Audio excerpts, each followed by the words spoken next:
Resident Evil 3.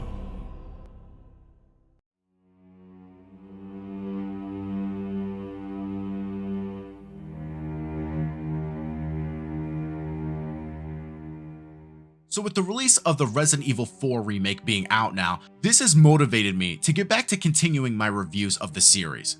Considering that this game is so expensive to buy on eBay, I have decided to emulate the game to review it. You guys don't seem to mind this also, so I am thankful for your blessing on this matter. I can tell you guys right now that getting back into Resident Evil, especially with the style from the first 3 games, I was really happy to be back playing this again. So for this review, I played 2 different versions of this game, the PlayStation 1 original from 1999 and the Nintendo GameCube port from 2003. So considering that these were both emulated, the PlayStation 1 version especially had quite a bit of graphical issues at certain points, but when I went back for my second playthrough on the GameCube version, I had no issues with that one. Even though there isn't a huge difference graphically between this and Resident Evil 2, I would say that if you're going to play Resident Evil 3, to play it on the GameCube version. The reason why I say that is because I never really liked the warped and wobbly look the graphics gave on the PlayStation 1, while the GameCube version just appeared much smoother. And I do want to preface that I did play this game on easy. Why? Because I don't give a fuck. While I can play this game on hard if I wanted to like I did the previous 2 titles, I just don't have the patience right now ultimately. I did play this on hard for a little bit and got some progress in. I am fully capable of beating it on that difficulty, but I am here to have fun, and playing this way made it fun for me. A lot actually. And I'm pretty sure that this is what the developers want, is for their audience to have fun. Although I do wish there was a medium difficulty, because playing it on easy was a bit too easy at certain points. I do like being able to save at any time without the fear of running out of ink ribbons or having to search for them by finding another safe room. However, the game provides you with so many weapons and gear in the chest at the beginning that it's almost like the game was holding your hand a lot. So playing this game on hard is certainly the way that this game is meant to be played. I just wish there was a middle ground. Now, unlike the previous titles, you play this game through only one consistent story with Jill and Carlos. You play as Jill majority of the game and then temporarily as Carlos. The voice acting is not that bad and still leagues better than the first one. The story actually takes place right before the events of Resident Evil 2 by like 24 hours, at least according to Wikipedia.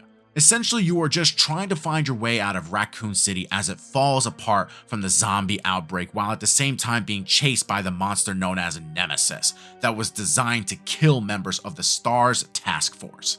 The story is fine, not all that much to it and very short. If you run through this game, you could probably beat it in like 3 hours or so. I've seen people do it way faster than that. My first playthrough was around 7 hours, while my second playthrough was at about 4.5, and I know I am capable of shaving that down by another hour also in later playthroughs if I wanted to. The gameplay is much more straightforward than the previous games. You don't get as lost or confused by what you need to do next. Instead of being in a mansion or police station, you are traversing through the streets of Raccoon City. The map is going to be your friend through your first or second playthrough. You can even find the maps of the locations you visit to uncover the whole area, which can be very helpful. There is a small portion of the game where you revisit the police station from Resident Evil 2 also, which I thought was really cool. From the start of the game, you are given a tool to create different types of ammo depending on the gunpowder you find.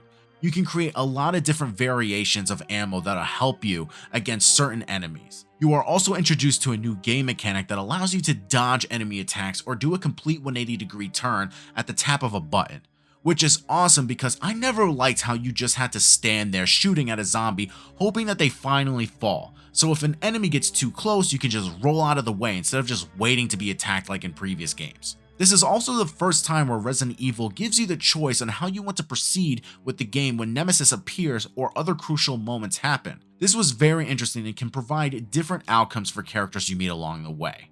You are given 8 inventory slots from the start and can upgrade to 10 later on. I just wish you had the ability to drop or discard them without having to backtrack all the way to a safe house and drop items off. They never fixed this, and I am hoping that this is changed when I get to Resident Evil 4.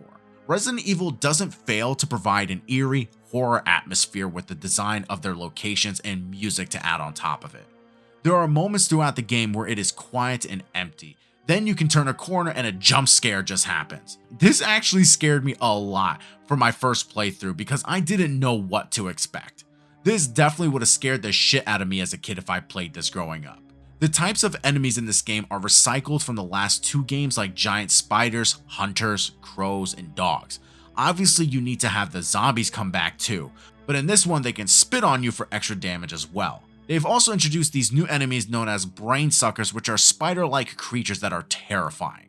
The puzzles aren't too hard in this one, and thank God because I suck at puzzles. I'm just not too bright, y'all. But it is always satisfying to complete them, and Resident Evil wouldn't be the same without puzzles being added. An interesting thing I noticed too was how after you play this game multiple times, the monsters, the answers for puzzles, passwords, and locker combinations are randomized, which means each playthrough will be a different experience every time, which I thought was really cool. It sucks for people speedrunning the game, which are great to watch honestly. Once after you beat the game, you can change your outfit for Jill and are given a new game mode called Mercenaries, where you are given a time limit to deactivate a bomb. And I believe that this was only added in as a way to give you more to do considering that the game was so short. So yeah, I had a blast playing Resident Evil 3 Nemesis. It honestly is my favorite one so far out of the first 3. But I will end up going back and playing the first 2 again at some point just because I am on such a Resident Evil kick right now after playing this. Guys, my name is Pedro Ordonez, also known as GL7. Please subscribe, comment, like, thumbs up. Do whatever you guys can to support this channel. Let me know which Resident Evil game is your favorite in the franchise or which one introduced you to the series in the comment section down below. Let me know what you guys would like to see me talk about in a future video, and I will see you guys next time in my next video. Peace out.